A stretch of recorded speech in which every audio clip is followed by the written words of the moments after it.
With great power comes great responsibility. My content existed because I tried my very hardest to be an absolute and utter realist, especially with uncomfortable truths. I was pointing out that very uncomfortable. Is that a truth? It's an uncomfortable truth in many parts of the world. It's not a truth that I'm happy about. I don't want to be seen as a negative influence in the world. I know that there's a whole bunch of men. I get thousands of emails a week from men whose lives I've saved. I get thousands of emails a week from men who are on the verge of suicide and I've saved their lives. I believe in protecting and providing. I've been misunderstood. I don't want anybody to be offended by anything I say. I want to be a positive force in the world. I don't want anybody to hear what I say and make them feel bad about themselves. I want all people to live righteous and good, whether they're male or female. I think righteous is living true to your heart and knowing that you're doing good by people, not snaking anybody, not lying to anybody. I know I live a very righteous life. The government is not capable of helping the poor. And this is why it's so important as a person, you take personal responsibility and understand you're living in a world where the matrix can be cracked. You can make a bunch of money, but you need to take responsibility and do it. I refuse to accept that there are people out there who cannot become happy, contented individuals. I refuse to accept we live in a world where God has created people who, no matter how hard they work and how good their life becomes, can't be happy. I don't accept that. I accept that the universe is a very giving place and that God loves all of us. And if you try your best and you work hard, you can become a better person. I'm telling the younger generation that if they don't get up and work hard and make sure that they're important, that the world's not going to give about it. 99% of my content was aimed at men telling them the truth, saying that as a man, you're born with no inherent value. You have to become important. You have to go through some pain or go through some suffering to make people care about you. Otherwise, you're not going to matter. As a dude, if you walk into the party and you put no effort into your life, nobody about you. And every man out here knows. And one of the great things about the masculine journey and masculinity is that we've all lived a semi-similar story. It's kind of cool. Like, we've all been the teenager, gets heartbroken. We've all been unimportant. We've all worked hard and then started to get some clout. And then we've all kind of lived the same kind of journey. So I say to everybody out there, yeah, if you don't follow that path and follow that journey and in one way or another get to the top, whether it's fighting, whether it's comedy, whether it's musician, whatever it is, if you're just going to stay somewhere near the bottom and then at the age of 44, email me saying I'm depressed, well, of course you're depressed, loser. Yeah. But that was your choice because you have to build yourself as a man. And if you decide not to build yourself, then your life's going to suck.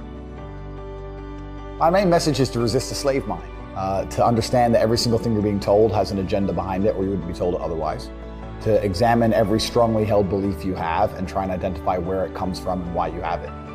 I sit and argue with people, I discuss things with people, and they so fervently believe a point. And I say, why do you believe that so much? Like, do you have personal experience? No, but I saw the news. The news told you X, and now you are desperate. You will sit here for hours arguing that point. A lot of people are completely empty vessels ready to be programmed. And I try and tell people, listen, to just stop for a second and understand that the things they're telling you to believe are not necessarily for your benefit. The people who make the rules don't make the rules for the benefit of everybody. They make the rules to the benefit of the people who make the rules of the game. So telling people to resist a slave mind and just be critical thinkers, keep their brain open, pay attention to things, be perspicacious, that's the general theme. And it doesn't matter whether you're left, right, liberal, man, woman, etc. It's just think for yourself. That's the general message. I believe men and women are a beautiful union. I think we're slightly different, but when we work together, we're the most powerful force in the world. And I certainly believe that men and women, when they work together, is the most beautiful force on the planet. So of course I believe in men and women. Of course I believe in love. Of course I believe in marriage. Of course I believe in family. Okay. I believe in marriage in the traditional sense. I believe a man has a duty to stand up and be a real man. I believe that the problem with the world today that we are facing is that not enough men are sticking to the age-old ways of masculinity. I believe that me standing up and saying a man must protect a woman and provide for her, so he needs to make sure that she's safe. He needs a degree of authority. I believe women are sovereign individuals and they can make any choice they so desire.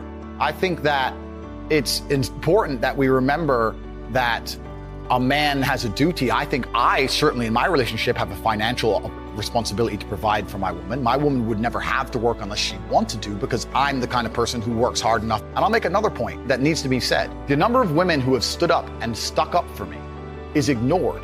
Thousands of women are making videos saying, I've met Andrew Tate, he's such a nice guy. I wish I had a man like Andrew Tate who felt responsible to protect and provide for me. You know what? I do belong to my husband. That's why I married him and I love him. We ignore the thousands of women who stood up and stood by me and said everything I said is true. This is that there's a large contingent of men who still want to make money, go to the gym, be strong, drive a fast car, be traditionally masculine, and don't want to be shamed for that. I believe that feeling depressed is real. I don't believe depression as a clinical disease is real. I think PTSD is very real. Unfortunately, I have some friends who suffer from that. I know that feeling depressed is real. I believe that the number one power you have against these things are trying to take control of your own mind and affecting your own life. I believe that it's not healthy to hand over all your power and believe that depression is an outside disease that you can't affect. I know that when I've had difficult periods in my life, and also many of my friends, like I've said, suffer from PTSD and been through terrible things. I've lived a very difficult life, and I know people who have, that the things that made them feel better is when they woke up and said, you know what, I'm not gonna allow this to damage me anymore. I'm gonna take responsibility. I'm gonna get up and I'm gonna fight this as hard as I can. If someone comes to me and says, I'm clinically depressed, or I feel very, very sad, I would say the first thing you need to do is stop accepting the identity of a clinically depressed person. Stop accepting you have no control over this. And what you need to do is stop identifying that way, and let's work together to try and fight against it. A lot of people who are clinically depressed are suffering with something in their life, and if you fix the problem in their life, perhaps they won't feel depressed anymore. The thousands of people who have emailed me saying, my doctor told me I was clinically depressed and it's a disease that I have in my brain and I can't be fixed. And I started listening to you and I realized that that's not the case and I can fix my own life, and you're the only person who has ever helped me. I believe feeling depressed is real. I do not believe it's a disease that you catch from the sky and you cannot affect. I believe that no matter what happens, I believe you have control of your own mind and you can fight against it. I believe if you change your circumstances in your life, you may feel different. I'll give you a quick example. I had a guy who emailed me saying he was clinically depressed and he was going to kill himself. I obviously am not a psychiatrist, I'm not a doctor. I told him, because I replied to my emails. I said, have you been to a psychiatrist? He said, yes, I'm clinically depressed. I've been on these pills, this amount of time. I'm on antidepressants, it doesn't work. I said, I don't know what to say to you besides this. And he said he lost his girlfriend, that's why I became clinically depressed. I said, listen, go to the gym, get a six-pack first. Once you've got a six-pack, email me again. If you still feel like killing yourself, I don't know what else to say to you. I'd say, strong body is a strong mind, go train. He went, he started sending me progress pictures, emailing me him getting in better shape, and eventually got a six-pack. He's now a professional bodybuilder. And he said, I can't believe I was considering that. I feel so much better, etc. The doctor was telling him he was clinically depressed and couldn't cure it. He started taking control of his own life, and now he felt better. That if somebody has depression of any kind, whether it's clinical, whether it exists or not, whether they feel depressed or not, whatever, that taking control of their life, taking personal responsibility and working hard is always going to be the positive, best thing they can possibly do for their life going forward. How positive is it? Of course, money can't buy happiness, I agree. But money is the third most important thing in the world. First is your health, because you have nothing if you're going to die. Second is your relationships, because you need love and family, that matters the most. But money can buy everything else. So money's the third most important thing. The average people come to me and say, what do I do? I'm just the average guy. And my only answer is stop being the average guy. It's my only answer. You can't just be the average guy anymore. The idea from the 1950s that you can just be the normal, average, law-abiding, hard-working citizen and you'll have a good life is gone. Any man out here who goes, I'm just going to work hard, do my bit, and obey the laws, and I'll have a good life. No, you won't. No, you will not. Just doing your job is never going to make you rich, because you're just going to be taxed into infinity and you're going to stay broke. So just obeying laws and doing your job now has set you up to be a peon, a slave for eternity. You have to get yourself in a position where you're making enough money. You don't know what to talk about, then you don't understand money. So go learn how money works. Go learn how a bank works. Go sit on YouTube for free. You don't just pay 50 grand in 4 years like a university. Go sit on YouTube and understand money, banking, or the real estate market, any of it. Understand the last housing price crash, why it happened. Understand mortgage rates and how that's affected by interest rates. Understand it, and then go sit with someone else who understands it and talk about it. People should, even if they haven't got a penny in the world, should be going to these meetings about real estate, about investing, but especially if it's cheap, they should go. Just meet other people who at least have money. Have conversations about money. Talk about it. How are you going to get what you don't talk about? And yes, the cycle of precipitation, right? So a cloud comes, it rains, it falls down to the ground, it goes under the ground, whatever, goes into a stream, it moves into the stream, goes to the ocean, evaporates again, up to a cloud, floats somewhere else, falls down again. It's always moving. That's how money is. People think that money is in these large, stagnant pools hidden in people's bank accounts. That's not really true. Money is constantly moving all the time. And if you can find a way to get in between it and stand in the right place at the right time, you're gonna get wet. I think that's the new modern way to view the world. It's an attention economy. It doesn't matter what you do. If you're getting attention, you'll make money. One habit that people need to adopt, and this is a habit I had for a very long time, and I've actually recently cleared it from my brain because I've reached a point where peace of mind is worth more than money. But every single time money is spent, you need to identify how your money was taken from you. And I say taken because money can't be made. Money is taken. Because the only people who can make money are the governments. If you're a government, you can make money. You print it from thin air or a bank. But if you're a person, you're not making money. You're convincing other people to give it to you. You're taking money from others. So every single time you spend money on anything, you need to identify how it was taken from you. When you go and buy a coffee, don't just go buy the coffee and sit down. Sit and say, why did I buy this coffee? Okay, I really want coffee. Yeah. But then why did I go into this store and not that store? Is it fair advertising? Does it have less of a line? Do they have seating? How did they convince me to come in here? How much did this coffee cost? £6. What's the profit margin on that? Probably £5.50, £5.80 probably by the time. The cup probably costs more than the coffee. The coffee is just water.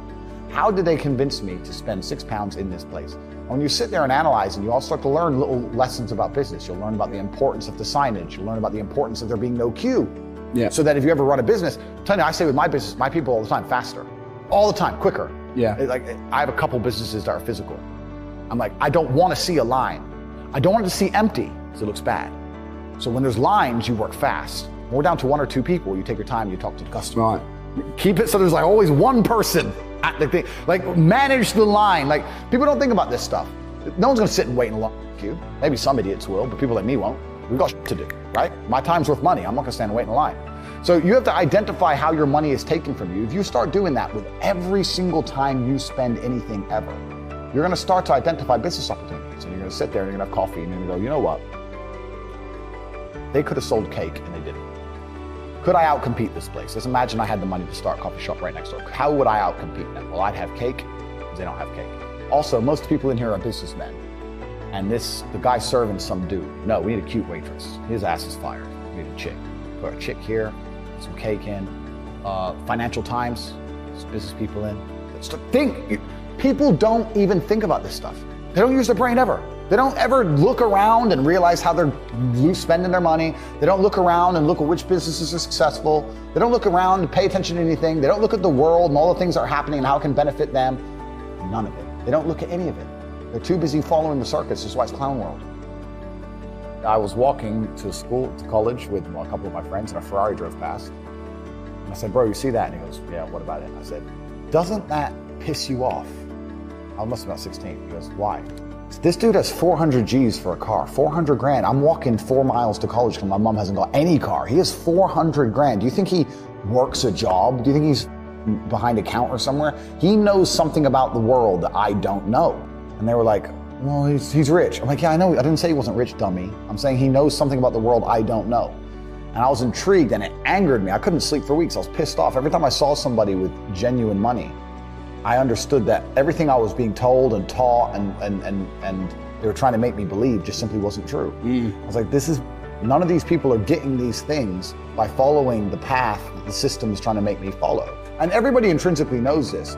If you go to if you're at BP, you're at a petrol station, and I pull up in my Lamborghini, nobody goes, wow, he went to school.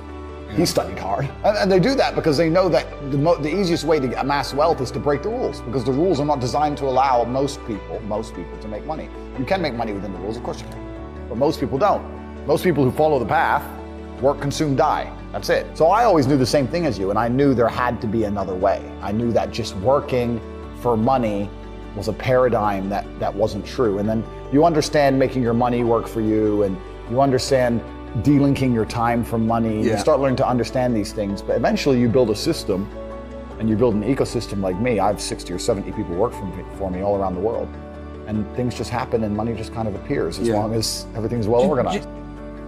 I mean, in my experience, like, imagine if I didn't have all this money and I had to go get a job again, I'd get a sales job, because I've always been a salesman. And I think that's a very important life skill to have, to be good at sales and to deal with the stress and have a commission-only environment. But I don't know if they even teach sales in university. Yeah, it's all garbage. They don't teach anything important. They just teach anything. They teach things that are going to keep you inside the slave mind. And they want you to go to school and then go to college and then go to university and get in debt. And you have to be in debt, so that now you have to work.